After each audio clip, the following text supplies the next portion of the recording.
Ora, viva, muito boa noite, caro telespectador internauta que nos veio a partir da TMT, como também é o caso da nossa página do YouTube, este que já está no ar, mais uma edição do debate político neste espaço, que todas as sextas à noite nós discutimos temas que marcam a atualidade nacional. E para o dia de hoje não vai ser diferente. Temos 4 temas a serem discutidos em cerca de 1h30 e o caro telespectador internauta é convidado não apenas a assistir, como também fazer parte comentando a partir da nossa página do YouTube, FTV Live. Caro telespectador, que comece o debate.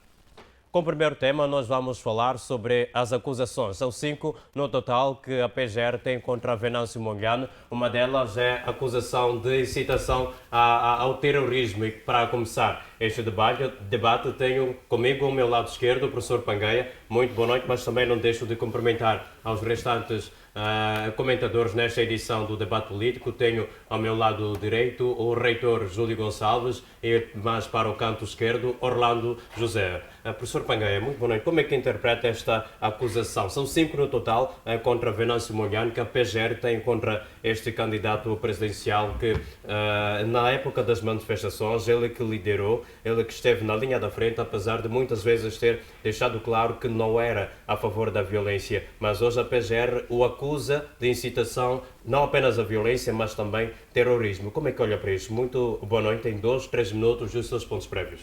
Boa noite para si, boa noite, professor Gonçalves, boa noite, colega Orlando, boa noite, telespectadores. Vamos aqui poder partilhar a nossa contribuição relativamente a esse ponto que nos é colocado e mais outros que assim vamos poder debruçá-los.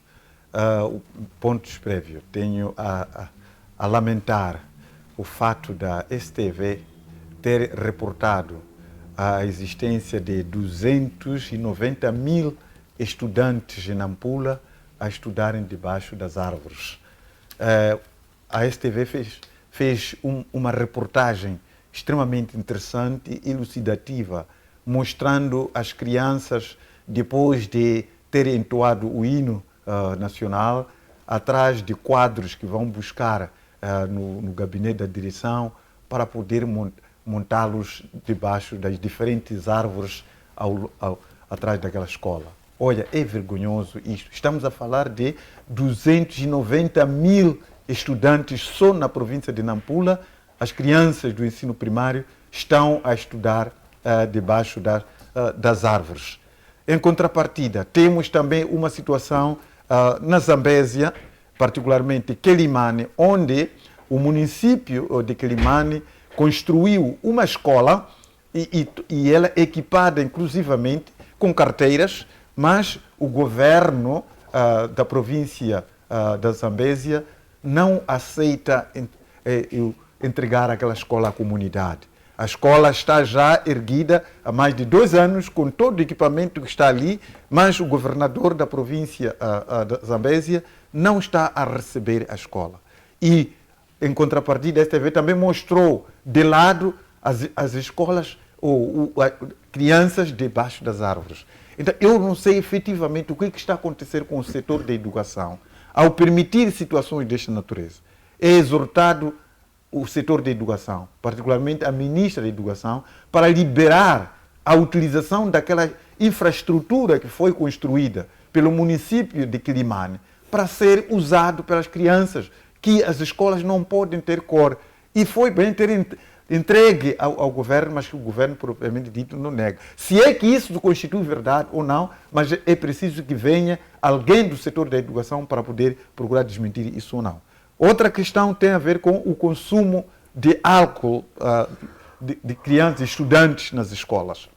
Várias medidas estão sendo tomadas, muitas vezes têm-se culpado porque há barracas ao redor das escolas, ou mesmo porque os pais mandam essas crianças para comprar bebida e elas aprendem com os próprios, dentre várias outras coisas. Mas aqui sugere-se que as escolas elas devem ter aquele instrumento que busca identificar a presença de álcool em qualquer um, como acontece em algumas empresas privadas, para poder ver se o colaborador está aí sob o efeito de álcool ou não. como acontece igualmente com os motoristas, então isso deveria ocorrer nas escolas. As crianças que, de uma forma recorrente, fossem detectadas sob efeito de álcool, começaria-se por medida de suspensão dessa criança e até chegar à medida de expulsão. E isso a sociedade o setor da educação deve procurar fazer uma consulta pública sobre essa probabilidade, essa possibilidade de suspender as aulas às crianças que se apresentem sob efeito de álcool nas escolas e chegar à medida extrema de expulsão destas. Então, isso provavelmente haveria de poder reduzir paulatinamente a questão do consumo de álcool. Essa medida é praticada pelas empresas. Se um colaborador apresenta-se no seu posto de trabalho sob efeito de álcool e a organização descobre isso, esse colaborador pode ser advertido e, se for recorrente, é despedido. Os motoristas, igualmente. Hoje em dia, essas pessoas não se apresentam nos seus postos de trabalho, precisamente porque têm medo de perder o emprego. Então, uma criança ou um estudante que se apresenta sob efeito na sala de aula, que proveito vamos ter com isso aqui? Então, que se aceite a medida de expulsar estudantes que se apresentem de forma recorrente sob efeito de álcool. É parabenizado o governo pelo fato de ter a ideia do governo ter que fundir o fundo de estrada com a Administração Nacional de Estrada.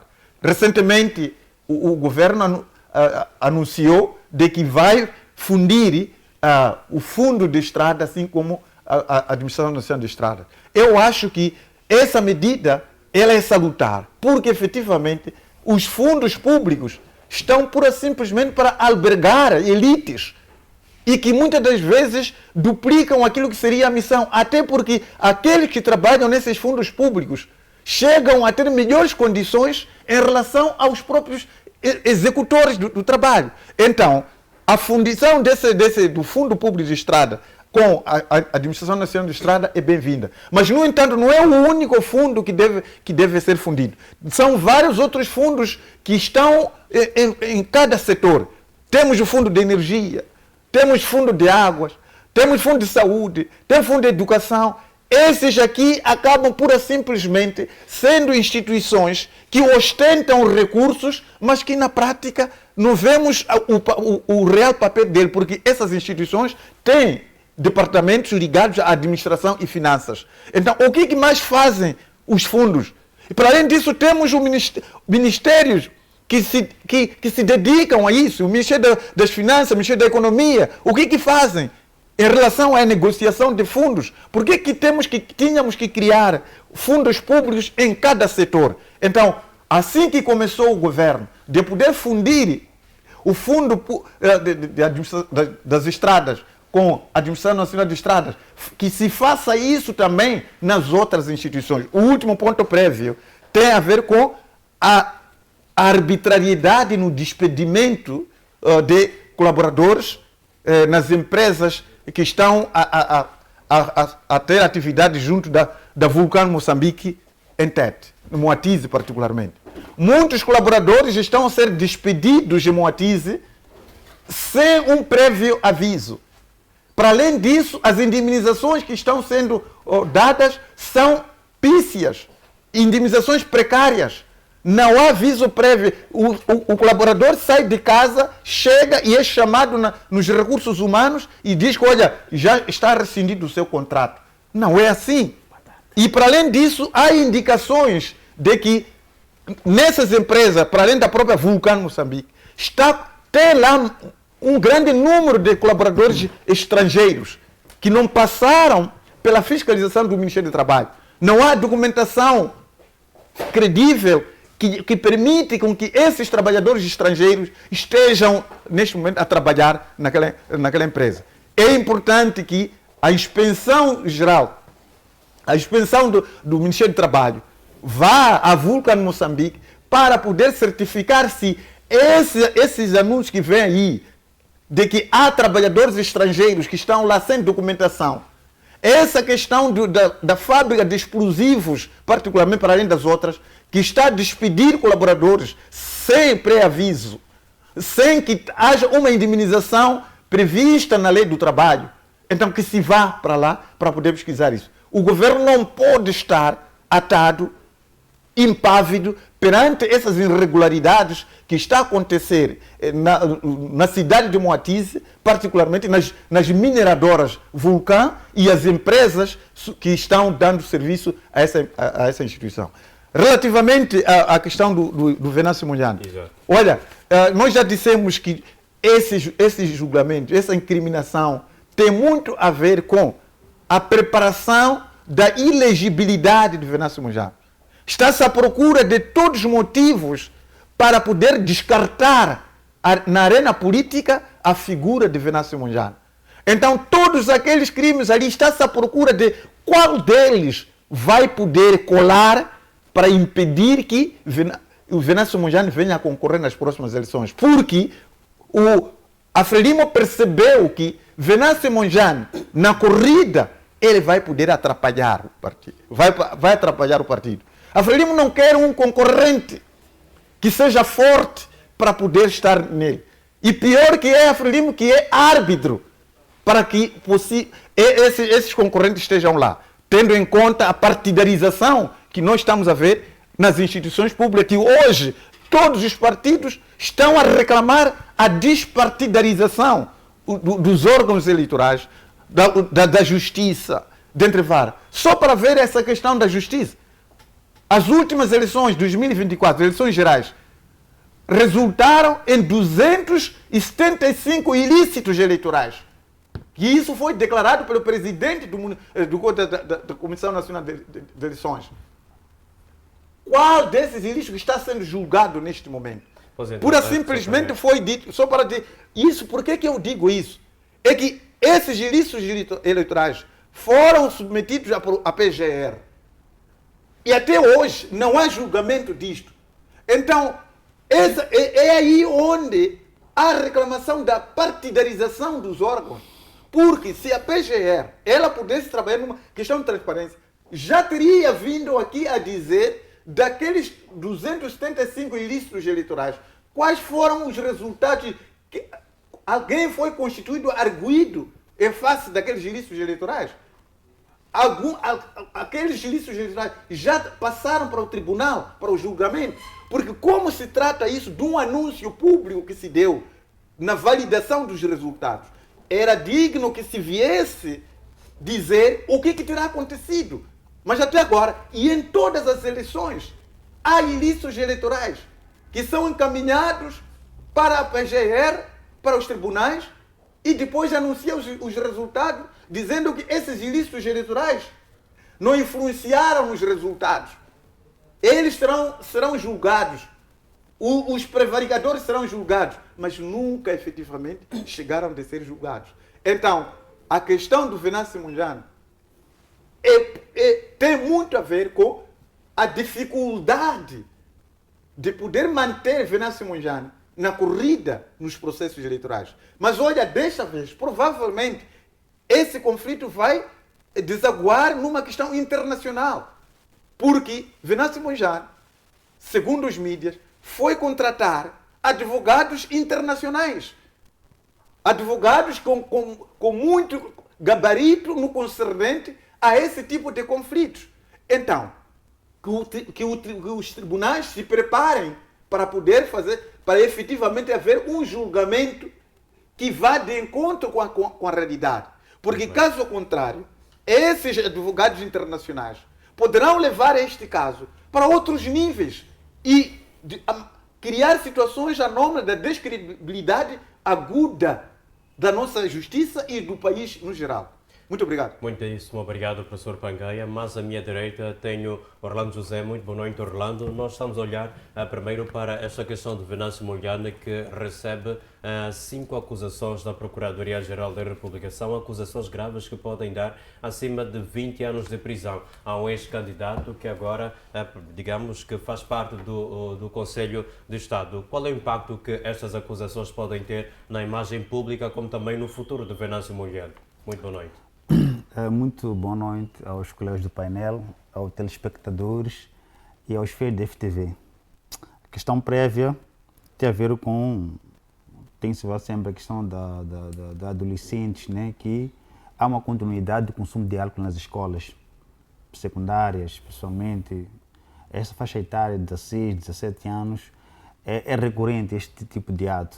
É um ato que não deixa a desejar e que é preciso que os encarregados de educação, a comunidade em si, começam a vigiar seriamente sobre isso. O combate a este tipo de comportamentos não só encarrega ao encarregado de educação direta de casa, mas inclusive aqueles que o têm acompanhado dia após dia nas escolas, aqueles papás que têm as suas atividades comerciais, guarda da escola e inclusive também alguns professores devem pautar mesmo pela uma educação rígida para que esse tipo de coisas não possa acontecer. Infelizmente, a cada dia que cresce, estamos a acompanhar adolescentes, talvez assassinando as pessoas por causa desse tipo de comportamento, de consumo de álcool excessivo. Esse tipo de álcool que anda por aí nas barracas à venda, não sei qual é o nome que dão, soja, sei lá, aquelas bebidas espirituais, em suma. Então, é que é o problema sério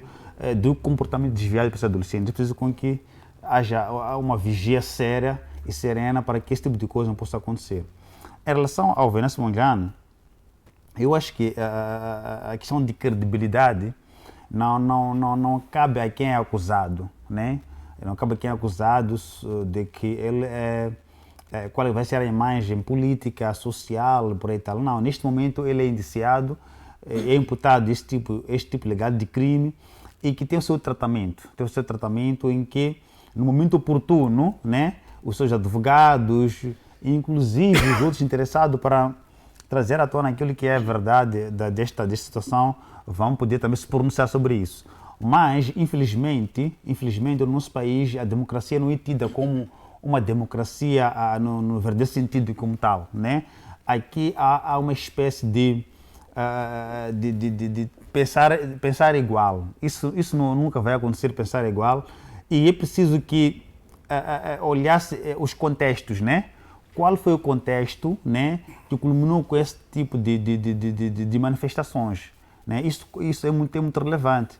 E os demais comportamentos foram adotados pela maioria, em Moçambique em particular, porque não é só aqui em Maputo, estou a falar de todo o país, é por causa do motivo, este motivo que é sabido por todos nós, né? Então é preciso que, diante desse cenário político que aconteceu, haja aqui uma introspecção, né, ao mais alto nível do topo, em termos desse tipo de cenários. Falamos da verdade eleitoral, falamos daqui da transparência, desse tipo de ato, né, eleitoral. Tudo isto vai trazer alguma credibilidade para o futuro, né? Significa que cada momento em que há um episódio, ele negativo ou positivo, sempre há um aprendizado. É preciso que essas coisas todas, no tempo, possam mudar. Então, a questão da imputação deste tipo de legado de crime ao Venâncio Mondlane, ele tem a prerrogativa de se defender, de refutar ou de aceitar aquilo que acha que é, aquilo que não é um direito que lhe salvaguarda. E a lei moçambicana, o processo penal por aí tal, não significa que ele está vedado alguma coisa. O ser acusado, constituído de arguido, não lhe veda de ter a liberdade para o exercício da sua atividade política, social, familiar, por aí tal. Não, isso não coloca em causa isto, né? O que se espera aqui é que a instituição que acusou a ele, né, de tudo, porque se houve uma acusação, acho que alguns elementos foram rolados, né? Então aí vai se ver qual é a transparência sobre isto, se é uma perseguição política ou de facto ele cometeu esse tipo de crimes que ele foi acusado, porque são crimes que nós achamos que, classificando-os, né, com o cenário que nós estávamos, né, em algum momento podemos, entretanto, classificar que não, isso trata de uma perseguição política, né? E eu frisava mais a questão de situações de género, quando se trata do conflitos políticos, né? Dificilmente encontra-se o culpado. O culpado é quase inexistente. Simplesmente o que acontece é que um candidato, né, que está a puxar muitas massas e que talvez é um resultado que não corresponde com aquilo que foi a vontade dessa massa, sempre tem esses distúrbios. Mas isso tem que se refletir muito mais profundo ao exercício da democracia, né? como que a democracia em Moçambique ela é exercitada. O que se aprende da democracia? O que tem que se fazer para que esse tipo de cenários no futuro próximo não possa acontecer? E eu tenho dito sempre, os candidatos da oposição ou a questão do poder, eles não são inimigos, são adversários políticos temporários. Significa que a partir do momento que é uma campanha eleitoral, cada um vai lutando pela sua massa. Isso não é mau. E depois vamos à parte da votação. Quem é vitorioso de forma transparente, de forma livre e de forma honesta e sincera, esse deve ser o quê? Deve ser parabenizado. E depois, voltamos já àquela parte do exercício, daquilo que foi o manifesto de cada candidato. Significa que, das promessas que foram feitas por cada candidato, quem é o vitorioso já tem que trazer aqui à tona a questão de colocar em prática aquilo que foi a promessa. E a nossa atenção agora, já não estaremos aqui a discutir esses assuntos de notificações e por aí tal, não era o momento oportuno para isto. Estamos falando já de 7 meses, que o ano já está para terminar. Estaríamos agora na avaliação do primeiro semestre, o que se fez em torno depois do novo ciclo governamental. Isso é que é mais importante. O que tem que ser feito, o que deixa de ser feito. Porque neste momento, que estamos a ver, ainda há discussões que, no meu entender, nem devem ser objeto de discussão. Deveria ser um objeto de discussão a materialização daquilo que foram as promessas, daquilo que cada candidato, que neste momento há um candidato indicado como vitorioso, estará a implementar. Isso será a nossa discussão. Como que isso deveria ser avaliado? Neste momento, estamos a avaliar acontecimentos que eu acho que são acontecimentos que neste momento não tinham espaço de serem discutidos, além daquilo que foi as promessas. E agora falamos sobre o projeto político deste governo, deste projeto político que está sendo feito, o que vai ser feito. Isto seria muito bonito, mas discutir um indivíduo que trouxe algumas ideias, trouxe a sua visão, trouxe o seu projeto político, isso não é errado, não é nenhum crime. A oposição sempre vai existir, não interessa o tempo, ainda que esta oposição seja detido ou preso, né? De uma outra maneira vai renascer outro homem da oposição. Então o problema aqui não é a oposição, é respeitarmos as ideologias de cada um, a visão de cada um. E há uma coisa muito engraçada, é preciso também que hajam reformas ideológicas. Quando há reformas ideológicas, nós estaríamos no momento de não discutirmos a questão da repressão física. Estaríamos aqui a discutir a implementação dos projetos. E isso conta para o desenvolvimento. Vamos lá dar um exemplo concreto, só para este ano agora. Estamos a discutir contexto político. Quantas coisas já se perderam a discutir o mesmo assunto? Então, significa que o governo tem que ter uma visão de que quando nós discutimos assuntos que não têm enquadramento neste contexto, estamos a retroceder.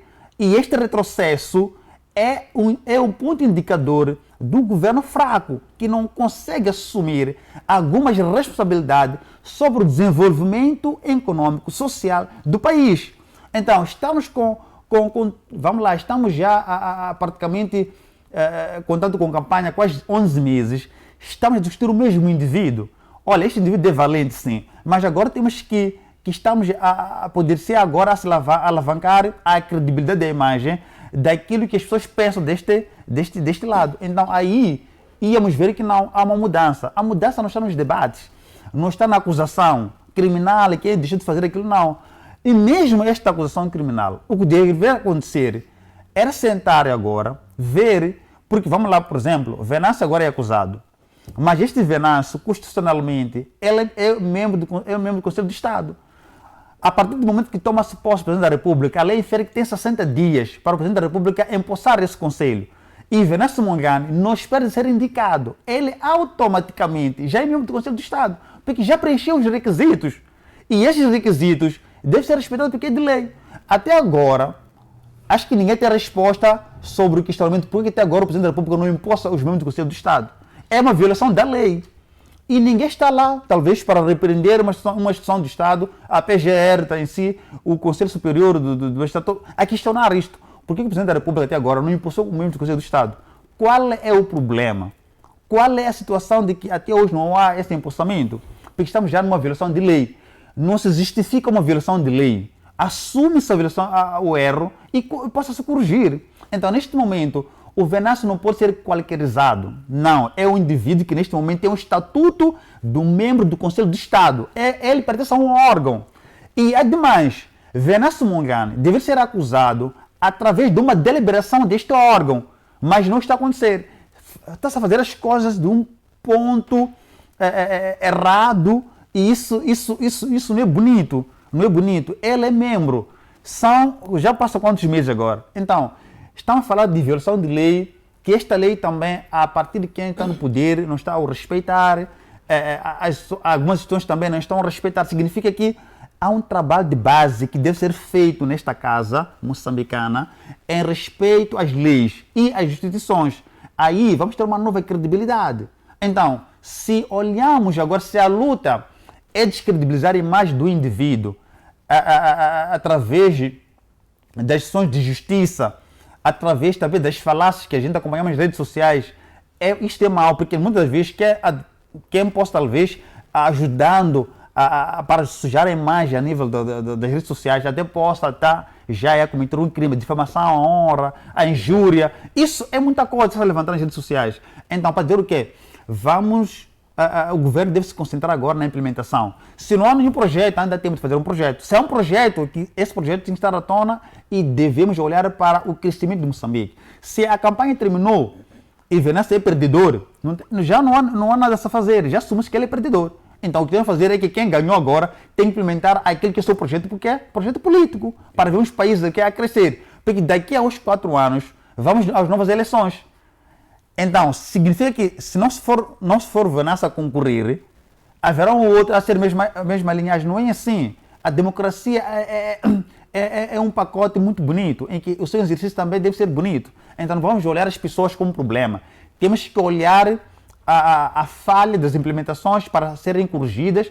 Temos que olhar também para aquilo que não foi feito para ser feito. Temos que olhar qual é a necessidade deste país, o que os bairros precisam, as comunidades, quais são as reclamações das comunidades, quais são as aflições das comunidades, qual é a aflição da juventude, o que tem a ser feito, o que deve ser implementado, o que são os setores, os ministérios estão a fazer para que este país possa desenvolver.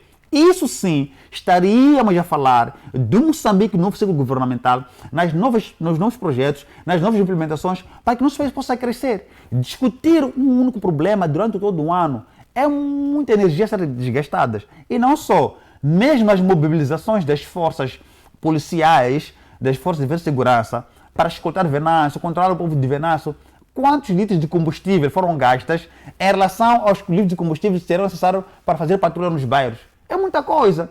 Nós não podemos correr para acusar o assunto. Temos que, antes de acusar o assunto, vermos o ponto de partida. O que culminou com esse problema?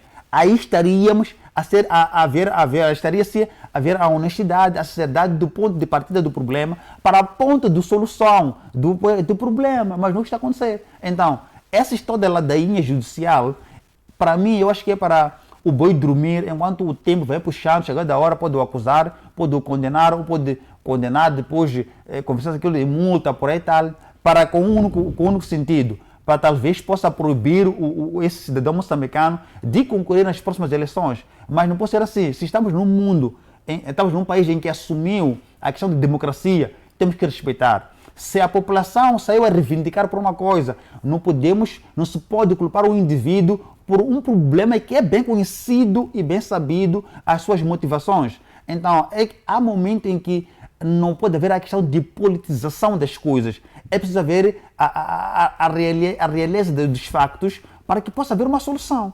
Muito bem. Muitíssimo obrigado, Orlando. Passamos a palavra para o magnífico reitor Júlio Gonçalves para falarmos em relação a este mesmo tema. Venâncio Mondlane recebe 5 acusações por parte da Procuradoria-Geral da República, o que significa que estão a ser realizados trabalhos de investigação. Mas, enquanto se fazem trabalhos de investigação e se chega à conclusão, se for provada a sua culpabilidade, que consequências ou o que isto representa para a oposição, como também a estabilidade democrática de Moçambique. Muito boa noite, reitor. Boa noite, muito obrigado. Em primeiro lugar, quero agradecer à FTV por ter nos honrado estar aqui presente esta noite. E, em segundo, permita-me que eu cumprimente os meus colegas, o Dr. Pangai, o Dr. Orlando, o Shimano também, e assim como moderador deste programa. Antes de eu reagir em relação à pergunta que me é formulada, que é quase comum para todos nós, permita-me que eu primeiro apresente meu ponto prévio. O meu ponto prévio é de que no dia 23 deste corrente mês, a vila de Nipepe fez o seu aniversário. São 39 anos de existência daquela vila que se transformou em vila. Então, eu queria saudar a todos nipepenses, às estruturas locais, aos nossos amigos estudantes que estão ali na escola, toda a família de Nipepe, os parabéns para Nipepe e para a província também os nossos parabéns. Relativamente à pergunta que se colocou, eu, na minha modesta opinião, primeiro, eu não sou jurista. Entretanto, eu queria pedir ao telespectador que está ali que me perdoasse porque eu não hei de falar nesse assunto com conhecimento de causa, principalmente nos procedimentos, como que as coisas devem ser, que implicações existem, etc. Mas uma pequena e modesta opinião que eu posso dar é que o engenheiro Venâncio Mondlane, ele é um cidadão moçambicano e tem obrigações como cidadão moçambicano, cumprir com todas as normas internas do país, em particular a Constituição da República, que é a nossa Bíblia Nacional. Esse é o primeiro lugar. E como tal, me parece ser ético que, como cidadão moçambicano, se infligiu alguma norma, que ele seja chamado para se ouvir, para evitar especulações, o dito, não dito. E quem tem que fazer isso, na minha modesta opinião, são as instituições desta República de Moçambique, onde o engenheiro Venâncio Mondlane tomou posse ou é membro do Conselho de Estado. São as instituições deste país. Agora, uma questão que eu sempre poderei não concordar, apesar de ser coxo nas normas legislativas do país não, do direito nacional, internacional, etc., é a questão de politização. Neste país, qualquer situação que acontece anômala, quando são violados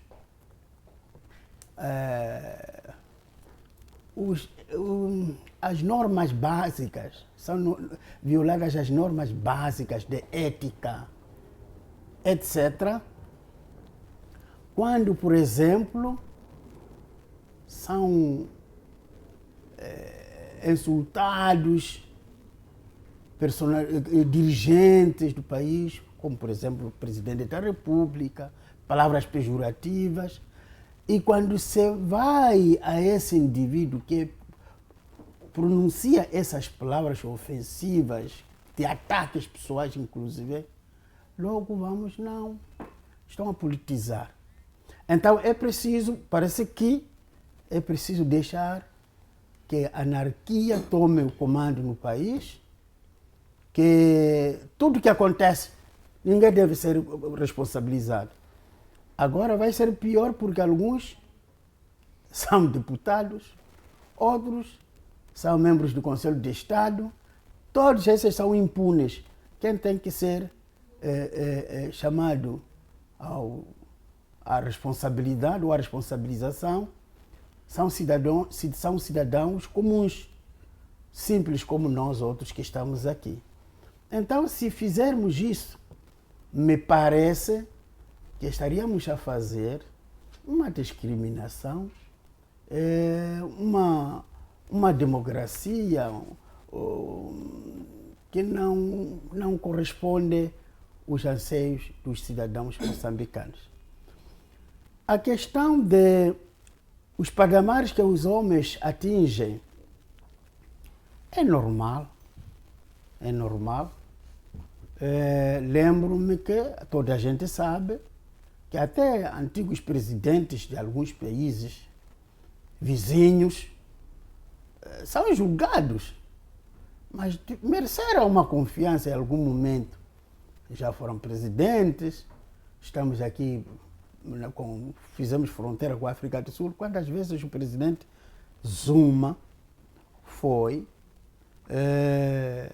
chamado ao tribunal a responder isso, responder aquilo, responder isso, responder aquilo. Estamos a acompanhar também nos órgãos de comunicação social e nas redes sociais, plataformas por aí, o que está a acontecer, por exemplo, no Brasil. O presidente Bolsonaro teve a sua tarefa durante pós-eleitoral e hoje está a responder sobre isso. Se no caso for provado, até pode entrar na cadeia.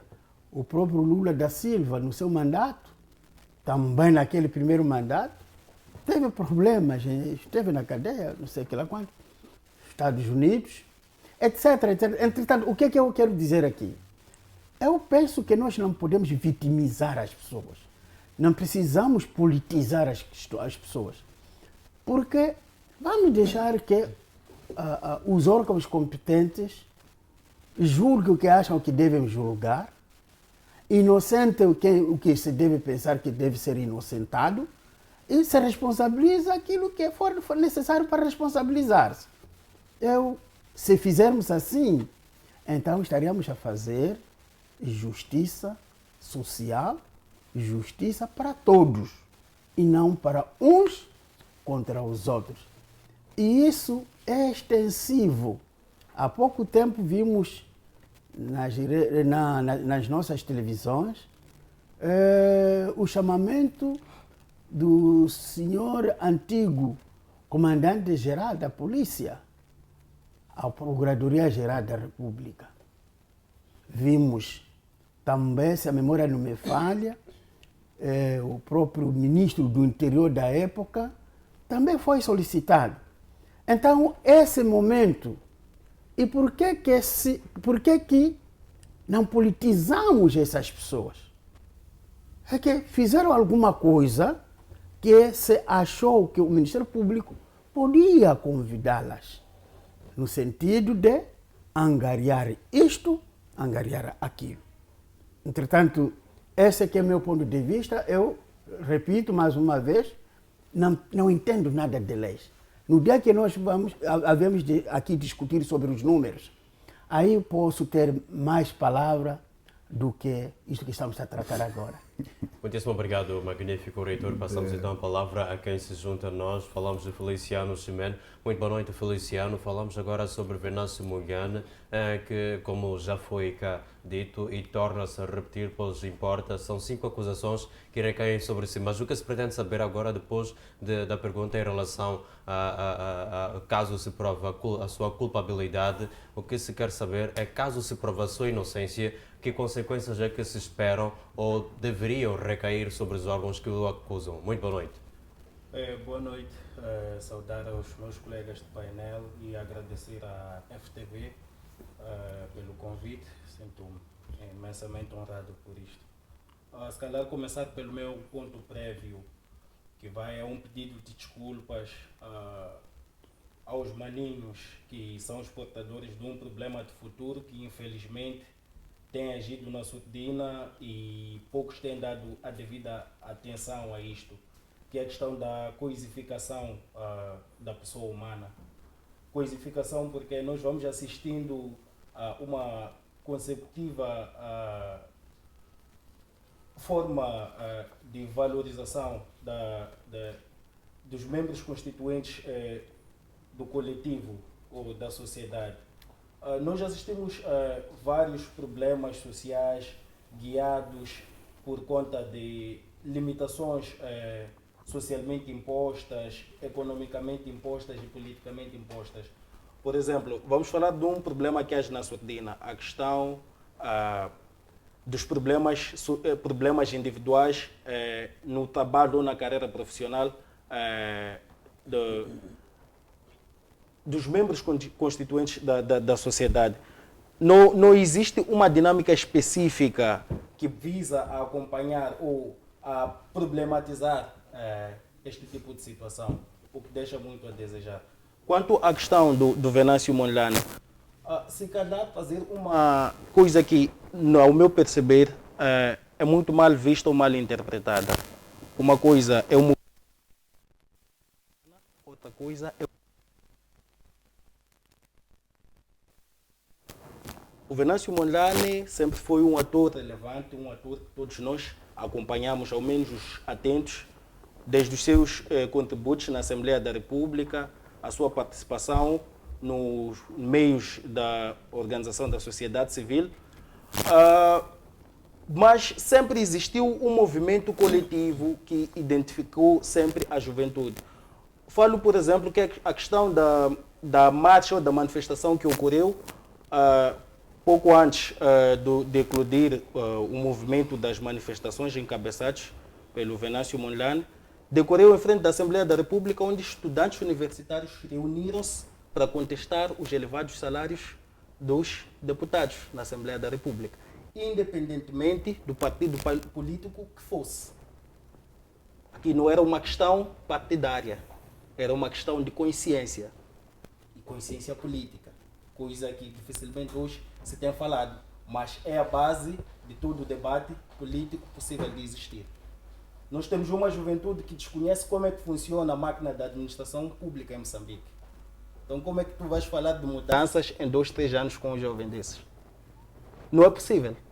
Mas existiu sempre uma juventude atenta que esteve sempre a trabalhar. Um exemplo simples, a morte do Mano Azagaia. Com a morte do Mano Azagaia, nós vimos uma expressão enfática daquilo que é o interesse ou é a sensibilidade política da juventude moçambicana. Coisa que, após a eclosão do movimento do Venâncio Mondlane, não se assistiu mais. Houve uma ação mista. A ação das próprias organizações da sociedade civil cessou expressivamente. Alguns atores, algumas figuras que eram já proeminentes no meio da organização da sociedade civil perdem espaço. Perdem espaço. E a partir deste momento perde-se uma clareza sobre o que é a vontade da juventude moçambicana, daquilo que é a vontade do povo moçambicano. A juventude é a engrenagem central do funcionamento deste motor. É a base. Fala-se do emprego. Nós vemos as corridas. Hoje nós sabemos que há muita concorrência na polícia. Por quê? O movimento da juventude. Nós conseguimos identificar antes que não, havia muito alistamento para o serviço militar, talvez, da juventude. Isto a busca de novos espaços, novos campos, novas oportunidades de mostrar a sua sensibilidade política. Aqui não falamos de uma questão de partidarização. Se calhar o que nós estejamos a precisar é entender esta separação. Primeiro é a marcha ou é este movimento encabeçado pelos jovens moçambicanos com uma consciência política, ouso dizer. Ouso dizer. Não houve nenhum debate quanto a isso. Isso terminou em vários corredores dos ministérios, das universidades e ficou por isso. A razão disso é difícil dizer, é difícil explicar. Não tenho nenhum interesse também em buscar saber. Mas existe esta sensibilidade política. Em segundo, são as movimentações que fomos vendo. Por que eu separo o movimento da juventude moçambicana do movimento do Venâncio Mondlane? Venâncio Mondlane passa a ser uma figura central. Independentemente de existir consciência política ou não, já existe um fator relevante, que é a responsabilidade de carregar os anseios ou os desejos de um povo. Isto é um outro assunto. A forma como isto vai decorrer, vai desenrolar, há várias perspectivas que seriam passíveis de abordagem, como, por exemplo, a questão da capacidade. Dentro da capacidade, podemos observar a sua forma de ação. Se hoje há este chamamento ou há este convite por parte das estruturas judiciais, é porque houve um procedimento, houve um caminho a ser trilhado. E isto é um discurso jurídico. Como dizia o magnífico reitor, ele se restringia a tecer qualquer parecer sobre a área jurídica, porque este é um procedimento. Agora, a questão do movimento da juventude moçambicana, insisto muito neste ponto, porque para mim este é um dos pontos chaves para a reestruturação ou para a análise daquilo que é o plano de governação do atual governo, inclusive o atual presidente da República de Moçambique. Por que é que digo isto? Porque é necessário resgatar essa consciência. Por que é necessário? Abrimos as portas para uma nova dinâmica, para um novo tempo.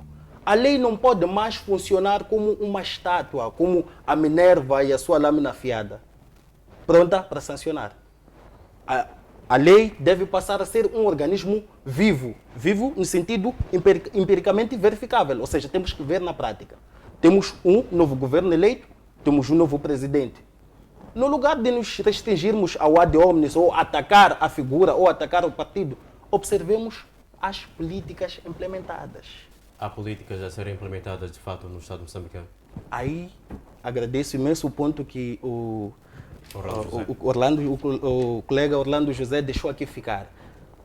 Ele traz um espaço de análise cronológica relevante. Ele diz que agora nós devíamos estar a analisar o fim do primeiro semestre da governação do atual governo.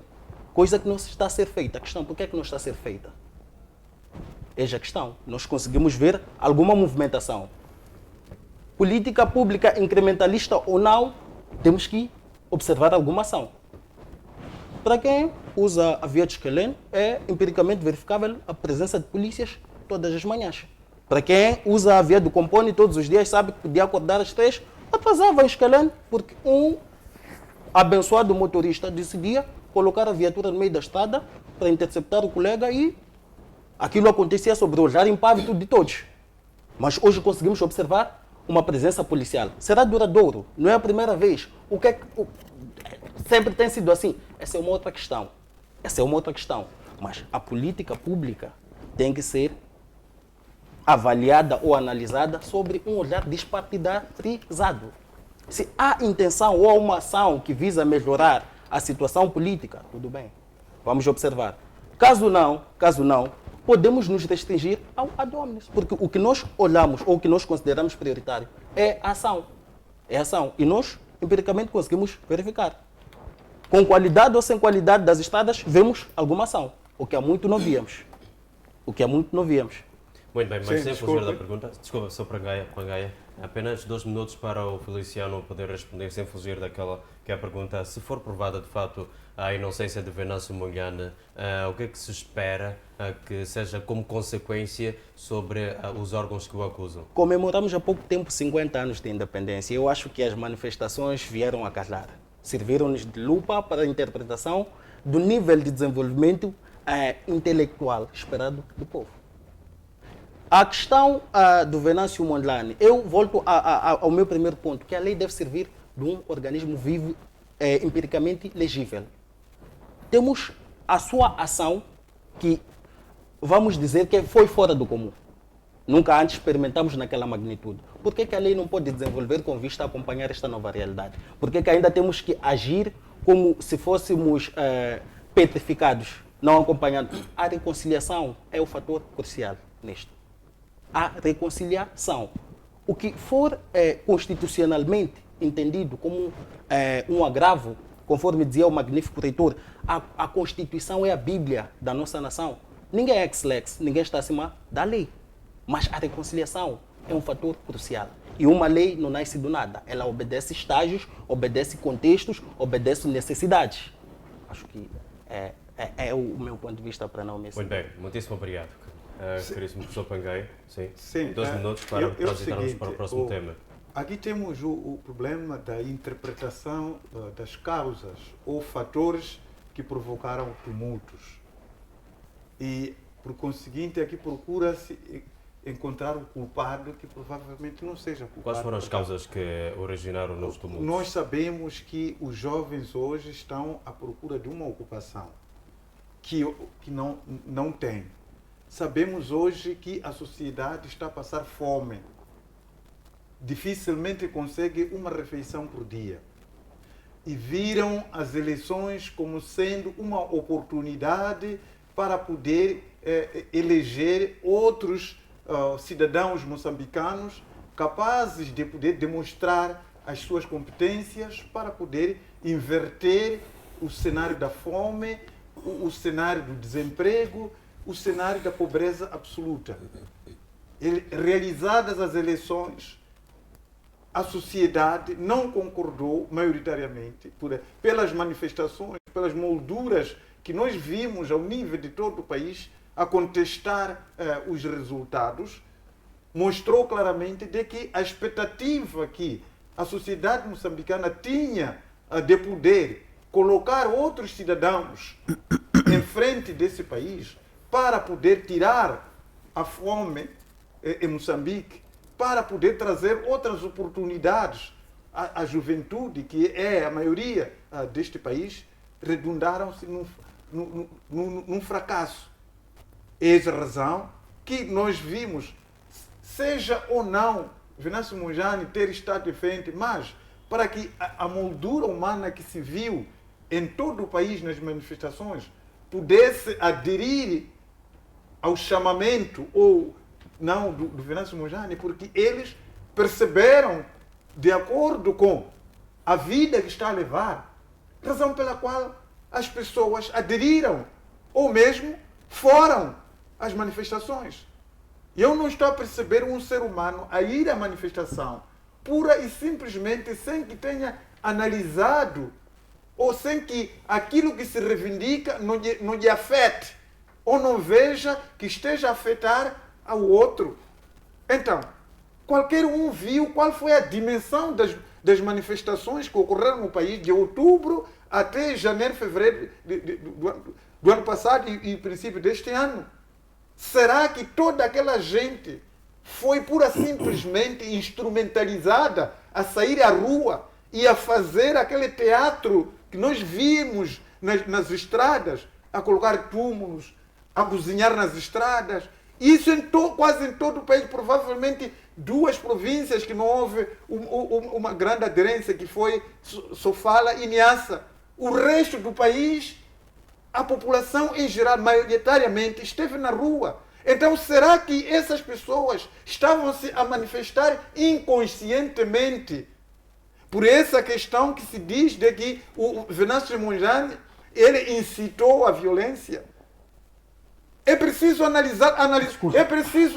Calma, deixa-me lá terminar. Deixa-me lá terminar. Então, era preciso que as autoridades que estão neste momento a tratar essas acusações ao Venâncio Mondlane pudessem refletir sobre as reais causas que levaram a muita gente em Moçambique pudesse se levantar depois das eleições.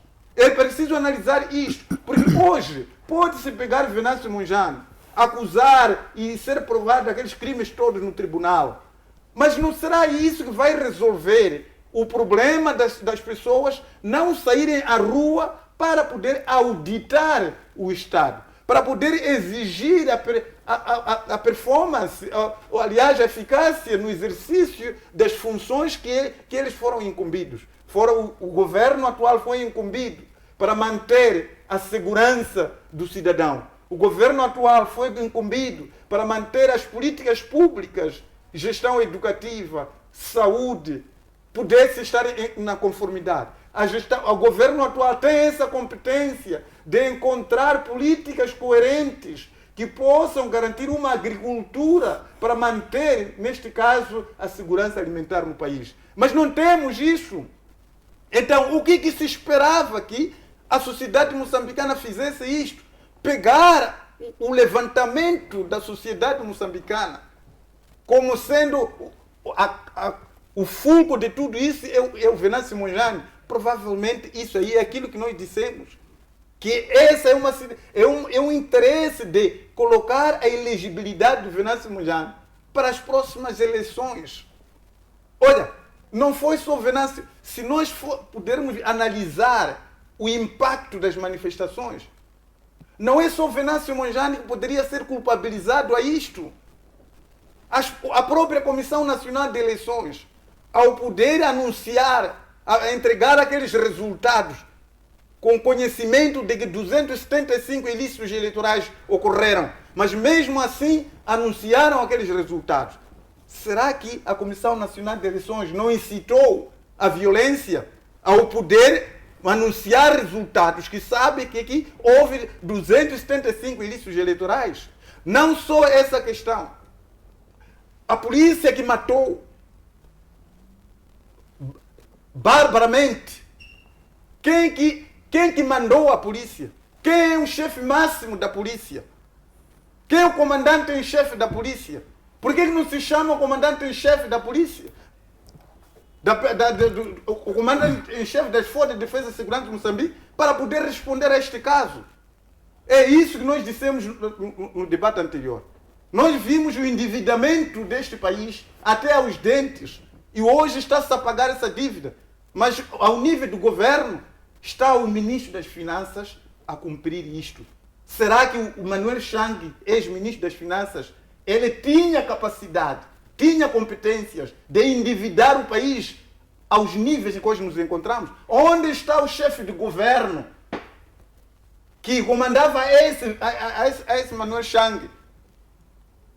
O que foi feito esse chefe de governo que comandava o governo, onde Manuel Chang era ministro, que se pode dizer que é ele que autorizou as dívidas?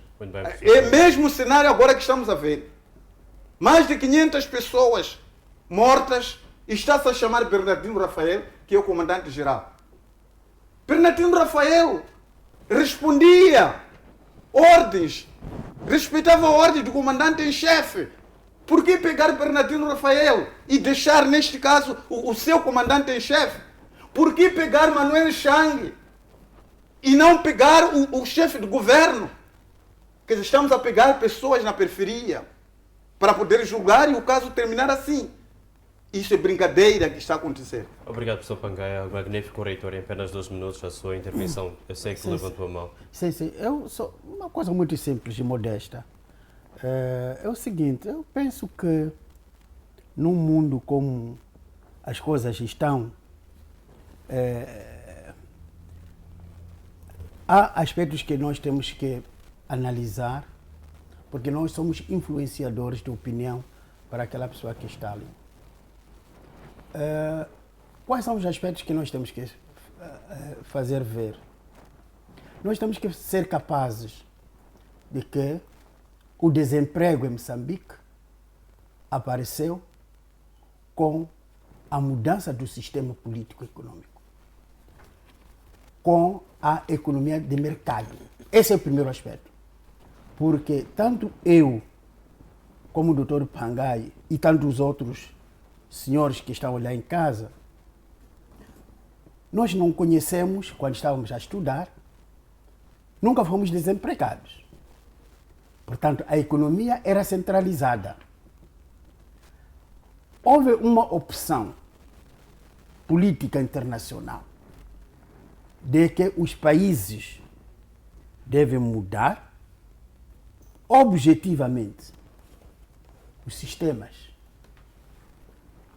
Ok? Então, são momentos. E uma das características do mundo de economia de mercado,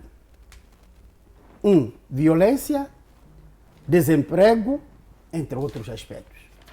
E isso, o desemprego que está em Moçambique, se formos para analisar, que tipo de pessoas está desempregado em Moçambique?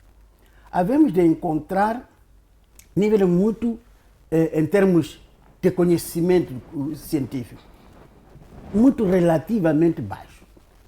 muito relativamente baixo. Não estou a dizer que os cientistas, os acadêmicos, etc., não estejam desempregados, não é isso. Mas eu quero fazer essa comparação com um país como Estados Unidos da América. Um país como aqui, o nosso vizinho, onde os níveis de desemprego são elevadíssimos e que tipo de pessoas, até professores catedráticos, professores associados, são desempregados. São desempregados. Eu estou a falar do desemprego. As características de proveniência do desemprego que hoje nós estamos a sofrer. Os nossos filhos estão a sofrer nisso. Contudo, para mim, me parece, não é razoável que destruamos poucas coisas que nós temos, que aconteceu pós-eleitoral. Outro momento que eu queria aqui também fazer ver, eu não tenho nada contra, só falo aquilo que me diz a minha consciência. Objeto, origem e causa. E consequências. Se quando nós começamos o processo eleitoral, houve irregularidades, não houve irregularidades, mas foram se sanando, etc, etc. Mas chegou o dia da votação. Como que se pode explicar que no dia da votação, em que todos nós estávamos ansiosos, eu também estava ansioso, queria saber os resultados, um determinado candidato vai aos órgãos de comunicação social e diz que ganhou com 80 e tal, 90 e tal %. O processo eleitoral ainda não terminou, nem começou com a contagem. Como é possível? A pergunta que se pode fazer é: como é que sabia que tinha ganho de 90 e tal % antes do material das mesas de votação serem transportados pelos órgãos competentes, etc., antes de começar a contagem? É paradoxo. Entretanto, me parece a mim, estou errado, tenho certeza que estou errado, mas deixa que eu diga aquilo que eu sinto. É aqui onde começa o problema. É aqui onde começa o problema. Começou a se cantar antes de terminar o processo que já ganhei. Então, como a massa, as pessoas não entendem, e eu não conheço nenhum candidato em qualquer parte do processo eleitoral que vá para as eleições para perder. Todos vão para lá para ganhar. Se fosse para ir nesses processos eleitorais com o espírito perdedor, então não era preciso ir. Então todos vão no processo eleitoral de pé de igualdade. Eis a razão que existe o árbitro. Árbitro de onde? Deste país. Há árbitro para processos eleitorais. Com dificuldades ou sem dificuldades, há árbitros. Eu lembro-me, em 1975, pós-independência, quando os portugueses saíram deste país, deixaram-nos aqui. Nós já vamos embora. Nós, com dificuldades ainda, pessoas vinham do mato, na guerra de libertação, sem conhecimento científico, mas pegaram o país, avançaram. Então, o que eu quero dizer aqui? Há aspectos que nós temos que ponderar, temos que valorizar e temos que fazer chegar às pessoas que não. Sim, há dificuldades. Sim, há dificuldades nisso, naquilo, mas alguma coisa está sendo feita. Se formos nós a promovermos o descrédito das nossas instituições, logo, quem vier nunca vai respeitar aquilo que nós somos. Obrigado. Desculpe, olha, é o seguinte, há uma coisa que o reitor aqui estava a dizer, que tem a ver com aquilo que eu dizia aqui. A questão do desemprego no país foi provocada por este governo. quando este governo aceitou escangalhar a indústria pesada metalomecânica. Quando este governo aceitou encerrar a indústria de caju. E, calma, espere-me lá de responder. Calma, não, deixe-me lá. Nós tínhamos aqui uma indústria de processamento de castanha de caju. Este governo escangalhou e disse que a partir de agora vamos exportar castanha de caju em bruto. Tínhamos aqui o maior palmar do mundo, onde este governo escangalhou. Tínhamos aqui a indústria têxtil. Nós produzíamos aqui o melhor tecido, onde este governo escangalhou. Tínhamos aqui a Mabor, tínhamos aqui a Facobol, tínhamos aqui a Zuide. Essas indústrias todas quem escangalhou? E são essas indústrias que albergavam, que recebiam jovens, maioritariamente para trabalho. Nós víamos a indústria de castanha, de caju processamento, onde empregava muitas senhoras, muitas mulheres estavam ali. Agora dizer hoje de que não, o problema do desemprego é conjuntural. Não, quer dizer, todos os países que optam pela economia do mercado há um desemprego agudo como nós somos. Até se essas indústrias estivessem a funcionar e modernizadas, reduzir a mão de obra seria uma coisa. Mas foi de matar, destruir, escangalhar essas indústrias. E hoje vamos dizer que não, é o problema da economia do mercado. Não podemos fazer isso. Obrigado. Outra coisa que eu para dizer é o seguinte, eu não sei se está se satisfeito com a administração eleitoral que nós estamos a fazer. Quem é um moçambicano que está feliz com a forma como as eleições no nosso país são administradas? Não consigo ver quem é esse moçambicano que efetivamente coloca Moçambique na palma da mão, como se fosse a sua própria cama, e ficar feliz com eleições que, ano após ano, provocam tumulto na sociedade. Não são essas eleições só que provocaram tumultos. Não era momento de se poder refletir sobre a nossa administração eleitoral, como está sendo gerida, mas já quem está feliz com as manifestações pós-eleitorais. Não podemos pensar assim. Eu acho que essa situação aqui, nós temos que colocar a mão na palmatória. Mostrar o que nós estamos a fazer aqui é efetivamente poder picar o governo para que ele reveja as suas políticas públicas. Picar o governo para que saiba, tenha consciência de que o desemprego multidimensional que está no país advém das políticas públicas que foram aceitas e implementadas cegamente no nosso país. Obrigado, vamos ver, por exemplo, na questão das políticas de defesa e segurança. Só vai ter uma desculpa lá. Quando tivemos o Acordo Geral de Paz, vieram com a política de que vamos transformar armas em enxadas, vamos transformar escolas em quartéis, como quem dissesse que nunca mais este país teria guerra. Qual é esse país que não pode ter defesa permanente? Destruímos o exército que nós tínhamos aqui neste país.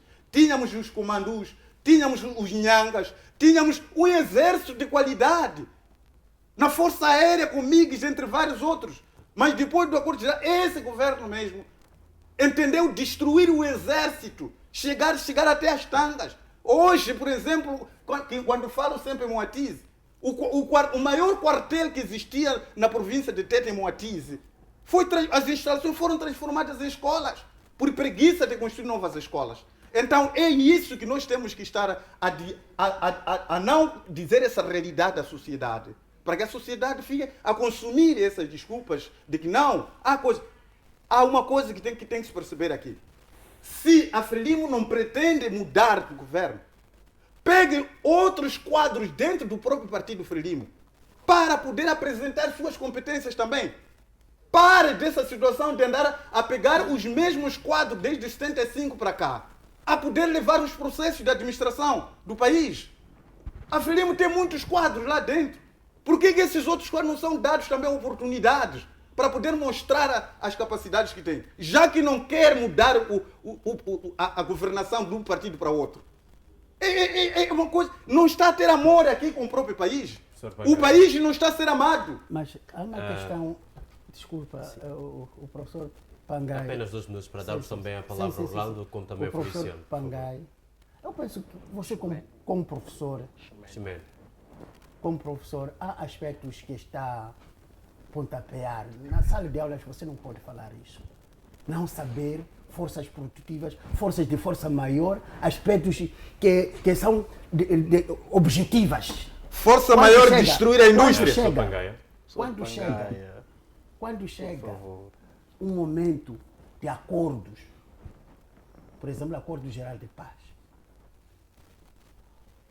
as partes intervenientes tiveram que assumir compromissos inadiáveis. Entre eles, era para se manter uma única força. Era preciso criar uma única força que vinha por parte da Renam e por parte do governo. Criar uma única força. Muitas pessoas que estavam do outro lado ficaram de fora, outras pessoas que estavam deste lado ficaram de fora, e daí se tomou uma decisão. Presidente da República tem que ser um civil. E já não é como Marechal Samora Machel, como deve ter constatado.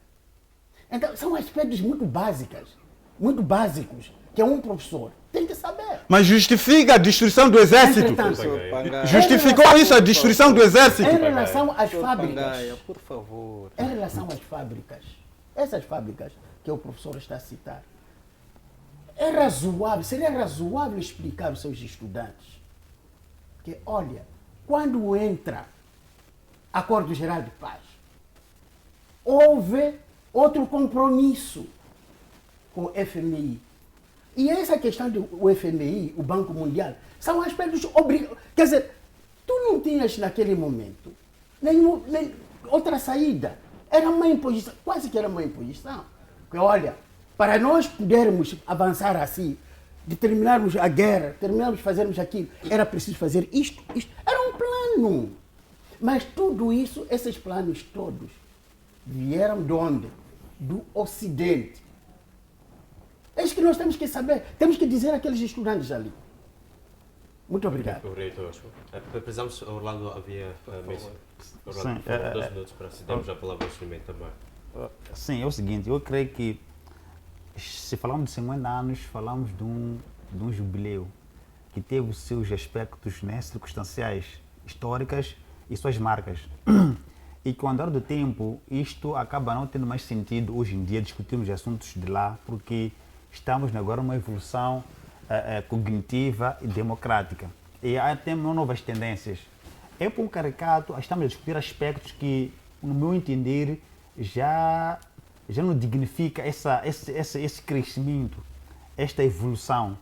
Porque estamos aqui com as políticas que eu acho que são políticas que já teve o seu momento outrora, né? Então não podemos aqui estar a discutir, ok, acordo de paz, aquele acordo de paz, é um acordo de paz que não foi cumprido, todo mundo já sabe, já leu aquilo ali, já pode até adquirir na imprensa, está lá, não se cumpriu, por vários antecedentes como tal. Houve uma vontade e que não foi possível na altura. Moçambique precisa necessariamente de ter uma independência.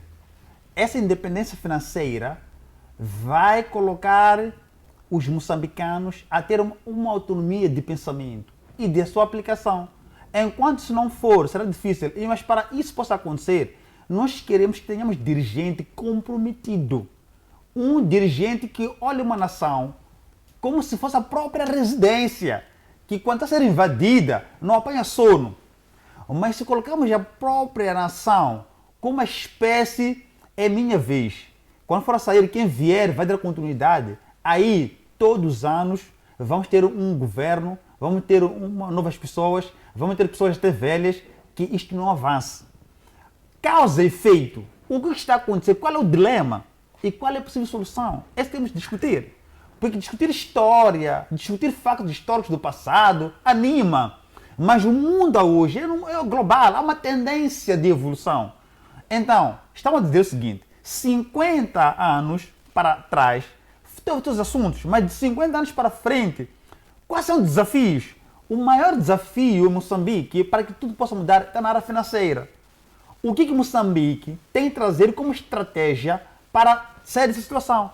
Enquanto o nosso país for dependente financeiramente, ainda que tenhamos políticas, uma vontade para as coisas acontecerem, não vai acontecer nada. Por causa do quê? Porque quem nos dá dinheiro numa espécie de dívida e também ele desenha políticas para usar até a proporção de dinheiro que vamos pagar. E Moçambique, neste momento, não está a demonstrar uma capacidade para não depender pelo exterior. A questão de endividamento, essa dependência de FMI, Banco Mundial, outros países agora estão a sair dessa situação das dívidas.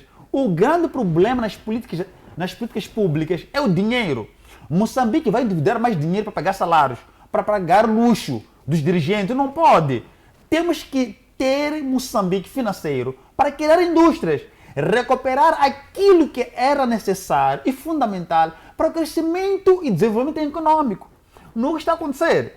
A questão das eleições. Por que nós temos tumultos? Temos tumultos após as eleições porque o governo do dia sabe que o problema maior está no osso. E se esse osso for outro roer, há de haver fome lá. Porque nós estamos a lutar para que este problema de dinheiro seja resolvido internamente. O grande problema aqui em Moçambique, nas nossas eleições, não é o problema de assentos. É manter as pessoas que controlam o sistema financeiro para que estas mesmas pessoas consigam monitorar em todos os setores. É muito complicado. Hoje em dia, nos tribunais está-se a discutir a questão da independência judiciária e financeira. Até hoje em dia, não temos juízes na parte do magistrado, até uma independência financeira. Porque é um controle, porque sabe-se se esses indivíduos, esses sujeitos, terem essa independência financeira, os processos criminais vão começar a atuar neles. E eles não querem isso. Querem monitorar, querem controlar todo o sistema. Então, o grande dilema em Moçambique é o dinheiro. O dinheiro que se coloca em causa a nossa mudança. É preciso que o governo tenha consciência de, no mínimo, ainda possamos sofrer uma fome de 1, 2, 3 anos, mas já estudar estratégias financeiras para conseguirmos sair dessa. O Armando Emílio Guebuza, o ex-chefe do Estado, apenas um minuto. Sim, já lhe condicionaram a questão do dinheiro. Ele foi claro, não me dê dinheiro, mas com os meus recursos inteiros vou pagar salários. Ficamos aqui 4 anos a receber salários com dinheiro interno. O próprio FMI, por ver a pujança do Armando Emílio Guebuza, voltar a renegociar com ele para que ele possa levar o dinheiro. Não é o chefe de Estado do Armando Emílio Guebuza que foi atrás do FMI. É o FMI que veio atrás, porque já tinha aqui plano concreto para a questão de sair desse assunto de dependência financeira. Então, o que deve acontecer é que os próximos governantes têm que olhar essa parte das finanças como ele mais forte para qualquer mudança. Não se muda governo com novas leis somente, não se muda governo pelos debates, não se muda governo pelas ofensas de um pelo outro, pelas discussões. Isso não se muda governo por isso. O que muda governo é a parte financeira. É como adquirir dinheiro sem depender da dívida. Se formos a ter nosso dinheiro vindo da dívida, é possível. E outra ação, que deveria ser uma ação estratégica e eficaz e rápido, era reduzir as regalias dos dirigentes. Orlando. O ministro tem tantas almofadas que recebe, mas que deveria reduzir aquele dinheiro para economizar o país. Não se pode um ministro receber tantas luxúrias, enquanto o nosso país nem para pagar salário mínimo não está a aguentar. É preciso criar serviços financeiros privados para conseguir colmatar isso. Se vamos lá, um ministro tem 4 motoristas e todas as viaturas que está a abastecer é o próprio Estado. E não só, tem senhas de alimentação mensalmente e tem férias de viagem que o Estado está a arcar com as despesas. Isso não pode, num país onde estamos a lutar pelas finanças de qualidade. Nós queremos um país que possa produzir e dar emprego aos outros. Não estamos a dizer que o governo é que deve dar emprego a todos. Não. É que através do setor do governo vai criar parcerias com entes privados e ali haverá empresas, indústrias deste privado, aonde o Estado vai controlar ou vai fiscalizar e ajudar no desemprego. Nem todo mundo estuda para trabalhar no Estado. Outro estuda para criar uma autoemprego. Mas para que isso exista, é preciso que o sistema financeiro aqui possa não ser sufocado. Hoje em dia, para pagar salário, há uma ginástica. Hoje em dia, para ver novas evoluções, está uma ginástica. Então, é preciso que o governo ele olhe isto. Tanzânia, Tanzânia é um dos exemplos. Quando quis mudar a sua situação financeira, o que aconteceu? Reduziu as regalias aos governantes e impôs que tipo de viatura um dirigente possa usar. Se quer viatura de grande cilindrada, que seja do próprio bolso, do próprio dinheiro, a custar aquelas despesas. Mas o governo vai financiar esse tipo de viatura. É uma imposição que for necessária. Porque enquanto não houver, quer dizer, um cinto aqui amarrado, não vamos ter o país a desenvolver. O problema está no dinheiro. Esses tumultos pós-eleitorais é uma luta, porque no final de tudo, aqui no dinheiro, todo dirigente que quer estar a trabalhar no governo, quer ter mordomias, quer ter dinheiro, quer ter tudo fácil. Não é possível. É preciso que o governo crie políticas públicas, administrativas, financeiras, para que nós possamos ver o país a desenvolver. Há muita gente aqui com conhecimento nato que possa contribuir para isso, mas não está aí. Há muitos jovens que até dão experiência nas televisões, mas não é abraçado aquele jovem, depois dali fica frustrado, fica em casa. A não ser que haja um milagre, um estrangeiro, que talvez acompanhou a informação nas redes sociais e venha para aquele jovem consegue daqui para Moçambique e já não volta mais para que produz para aquele país. Por causa do quê? Porque o nosso governo está atento a esses sinais. O mundo global hoje em dia é muito volitivo na parte financeira. Como produzir dinheiro sem depender da dívida? Esse todo o canto, vamos já ver, por exemplo, uma análise. Só para dar o cronômetro, por exemplo. 30 segundos, por sim, favor. para dar o cronômetro, por exemplo. Só já ver de 75, aliás, depois da independência para cá, quantas dívidas o governo já contraiu e quantas dívidas o governo já pagou. Isso é muito necessário. E se não conseguiu, qual é a possível solução para sairmos dessa situação? Porque o problema maior é o dinheiro. Obrigado, Orlando. Cimento, por favor, a brevidade eu vou pedir para que possamos, em últimas considerações, discutir em relação aos 3 últimos temas, por favor. Muito agradecido. Se calhar, em primeiro, elucidar ao professor Pangaia, a juventude atual já tomou a sopa da madrugada com a professora Diogo. Nós já sabemos sobre a questão da Mabor, Riopel, essas. Nós estamos preocupados com os atuais problemas do mundo. O que nós queremos não é recuperar as antigas indústrias, é nos engajarmos no atual sistema econômico do mundo. Tens a primeira empresa no mundo a alcançar uma cifra astronômica, é uma empresa de gráficas, a NVIDIA. Não é uma petrolífera, não é a indústria extrativa, é uma empresa que está voltada ao mundo digital. Para dizer que a dinâmica mudou e a juventude está pronta, está preparada. Se vir, a maior parte dos que detêm os melhores carros na cidade são jovens. Estão de onde é que vêm esses carros? Independentemente da origem, não são boladas, não, porque os jovens têm força de vontade. E o que eles precisam não é de um kit de emprego, mas é de políticas públicas que facilitem as iniciativas que eles têm. Por que não criar políticas públicas que facilitam a importação de iPhones? Por quê? Por que não criar políticas públicas que facilitam a importação de viaturas, com vista a apoiar os jovens empreendedores? É o que nós não temos, ainda somos muito novos para discutir, por exemplo, sobre questões de segurança cibernética. Mas se vires o maior meio de influência atualmente, que quebrou as limitações que assistimos ao longo de 50 anos, foi a internet. Foi a internet. Então, a perspectiva de investimento, a perspectiva de criação de políticas públicas deve estar virada àquela que é a verdadeira força motriz da produção econômica, que é a juventude. O magnífico reitor esteve aqui a falar, a dar uma excelente aula sobre essas grandes instituições globais, por exemplo, as instituições de Bretton Woods. Estamos a falar do Banco Mundial, Fundo Monetário Internacional, todas estas instituições que nascem do discurso da democracia. A democracia é um discurso. Ela se adequa de forma específica a cada contexto. Então não se pode ter uma ideia global sobre a própria democracia, porque se pararmos para ver, os elementos constituintes não estão lá. Nunca estiveram lá, nem desde os fundamentos, nem desde a Grécia Antiga, o povo foi a maioria. O professor Pangaia sabe disso.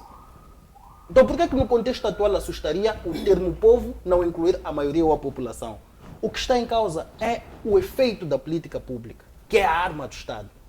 É a criação de uma política pública que vai mudar. Quer dizer, é uma ação do governo que vai mudar a vida da população. Por que não incentivar o jovem local através de uma iniciativa própria, não através de uma iniciativa que o Estado cria e aplica ao jovem? Porque é um ser pensante. Como falava o colega Orlando, não é preciso simplesmente nos restringirmos a esta questão de um conhecimento formalmente adquirido dentro de uma instituição. Quer dizer, existe uma perspectiva muito grande. Por exemplo, quando falava sobre a aula de magnífico reitor, nós estamos a discutir os mesmos temas que o professor esteve aqui a abordar no contexto atual. Nós estamos a falar sobre o papel, o impacto do papel dessas grandes instituições da Bretton Woods na atualidade. Tivemos a visita de algumas figuras preeminentes do Banco de Moçambique, Banco Mundial, em nosso país. Mas não ouviu-se tanto alarde como costumava se passar de antes, quando existia uma grande dependência aberta, dependência econômica dessas grandes instituições. Isso, em parte, buscamos acreditar que possivelmente poderá dever-se a esta grande dinâmica mundial que está a surgir, que é a questão dessas guerras, que vai reestruturar também a perspectiva econômica. Quer dizer, as instituições, os verdadeiros atores dentro dessas instituições que estavam interessados em usar estes veículos, já não sentem a necessidade de o fazer. 30 segundos, por favor. Resultado, não temos o mesmo impacto que de antes nós vislumbrávamos. A questão aqui é a busca de soluções, novas perspectivas. Estamos a falar da dívida em Moçambique, ela continua a crescer. Quem é que vai pagar? Como deverá ser pago? Olha, desculpe. Não, calma, um minuto só. Ainda estou dentro dos 30 Ok, pode segundos, continuar. Pangaia. Mas ele referiu o meu nome. Eu tenho que poder desconstruir isso. Ok, vou esperar. Sinta-se à vontade. Então, estamos dentro de uma nova perspectiva econômica e nós estamos preocupados em surfar nesta nova onda global que se está a instaurar. Nós vamos falar, por exemplo, da abertura econômica de Moçambique para o mundo. Nós não estamos prontos. Nós não temos, em 50 anos, cruz 50 anos, nós nunca assistimos um período específico de paz. Nós assistimos intervalos, como sempre disse o professor Pancai. Não. O professor Castiano. O professor Castiano. Nós assistimos. José Castiano. Exatamente.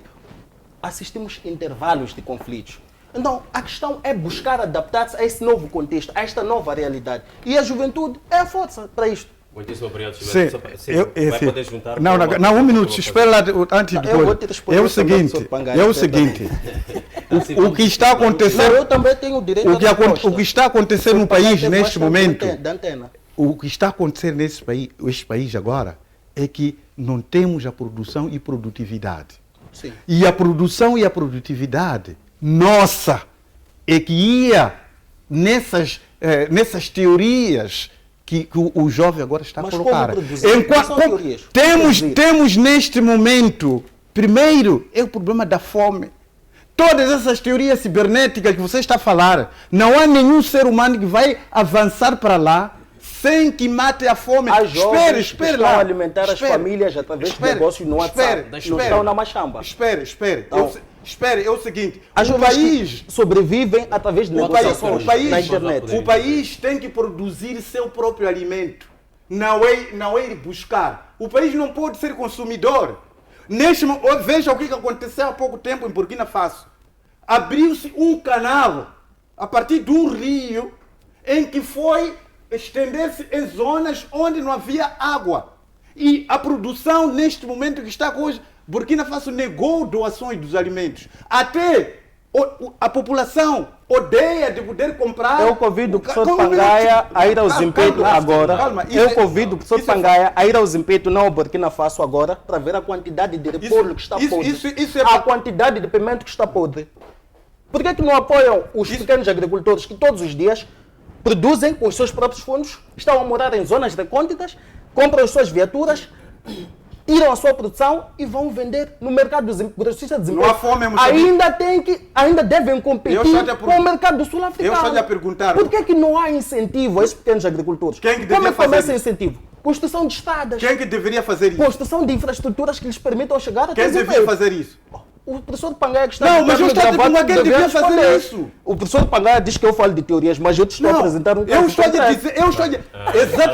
Exatamente essa questão que eu amo o professor Pangaia. O que está a acontecer? O que está a acontecer é o seguinte, é que neste momento procura-se buscar elementos que nós não somos capazes neste momento de fazer. Nós temos que melhorar neste momento, sabe? Isso é falta de respeito. Deixa lá o colega falar, depois vai falar. Isso que é debate. Essa questão de continuar a cortar o outro não é debate. Fica à vontade, professor. Vamos estar... Quando estava a falar, eu estava calado. Apesar de poder falar coisas que eu não concordasse. Eu deixei terminar e comecei a falar. Quanto a mim, enquanto nós não pudermos aumentar a nossa produção e produtividade a partir daquilo que nós sabemos fazer, que é, neste caso, termos políticas agrárias capazes de poder matar a fome no nosso país, no lugar de andarmos a entrar nas lojas ali, a ver arroz de Tailândia, arroz não sei do Paquistão, arroz sei lá o quê, quando o nosso país podia produzir arroz. No lugar de nós estarmos a ir para fora, para a Europa, ir buscar roupa de calamidade na lixeira dos europeus, para vir vestir o nosso cidadão aqui, enquanto o nosso país já tem capacidade de produzir algodão e produzir tecido aqui internamente, isso aí vai estar a alegrar a quem? Por que nós continuamos hoje a ir na Europa, a ir buscar roupa usada para poder dar à nossa população? Por que nós vamos ir na Tailândia, Paquistão, ir buscar arroz de lá para vir alimentar o nosso país aqui? Por que razão fazemos isso? Então, como é que se pensa neste momento de que efetivamente nós vamos avançar? É exatamente isso que está acontecendo. Hoje todo mundo está parado para a questão da indústria extrativa. Indústria extrativa que nós não temos tecnologias para poder explorar os recursos que estão lá. Resultado, estamos a entregar a indústria extrativa a preço de banana. Por que nós não esperamos evoluir tecnicamente para que nós possamos negociar taco a taco com esses que estão a explorar hoje os nossos recursos? Mas nós pulamos para uma área em que nós não temos capacidade. Esse país foi desenvolvido sem a indústria extrativa, sem petróleo e gás, sem isso. E o nosso país estava, e até hoje, há recursos para garantir com que esse país comece a andar com os seus próprios pés, no lugar de ir buscar Fundo Monetário Internacional, que está a roubar a soberania. Por um lado dá o dinheiro, a outra mão está a roubar a soberania. E é nisso que nós estamos hoje. Se você for a investigar, por que razão é que as políticas de gestão educativa neste momento são um fracasso no país? Efetivamente por essa questão de nós estarmos agarrados ao FMI e que os requisitos que ele nos impõe, nós acabamos de entregar a nossa soberania. Então é isso. Nós não podemos pensar que a solução da saída dos nossos problemas é o Fundo Monetário Internacional e o Banco Mundial. Não. Vamos lutar para os setores chaves do nosso desenvolvimento. A agricultura, o turismo. Essas são áreas importantes que nós sabemos fazer e podemos reduzir a dependência externa com essa questão. Enquanto nós tivermos fome, não vamos conseguir poder negociar as políticas. Porque a primeira coisa, cada um de nós quer viver, tem que matar a fome. E é isso mesmo que os ocidentais aproveitam-nos, porque chegam aqui apanham-nos esfomeados, chegam aqui apanham-nos nus, até que temos que ir buscar roupa dele para vir vestir. Professor Pangai, caríssimo Ximene, era do nosso desejo deixá-lo também responder, no entanto recebo indicações de que o nosso tempo já extrapolou 1h30 e não fomos capazes de debater em relação aos 3 últimos temas que tínhamos para esta edição. Íamos falar sobre o uso dos fundos do Instituto Nacional de Segurança Social para reestruturar a LAM, como também a fome em Micanhelas que obriga a população a comer capim. É um caso gravíssimo, como bem se pode perceber. Mas, e por último, íamos falar sobre a crise de divisas em Moçambique. Isto é, falta euro, dólar e também randes no Estado moçambicano. É algo que o Banco de Moçambique demorou a assumir e hoje nós podemos sentir os efeitos. São temas que poderão ser discutidos nos próximos blocos de debate aqui nesta casa da FTV. Nós temos o prazer de anunciar que na próxima edição estaremos aqui na mesma mesa para conversar não apenas sobre isto, como também outros temas. Desejamos assim, caro telespectador e internauta, uma sexta-feira abençoada, final de semana tranquilo. Até lá, fique bem.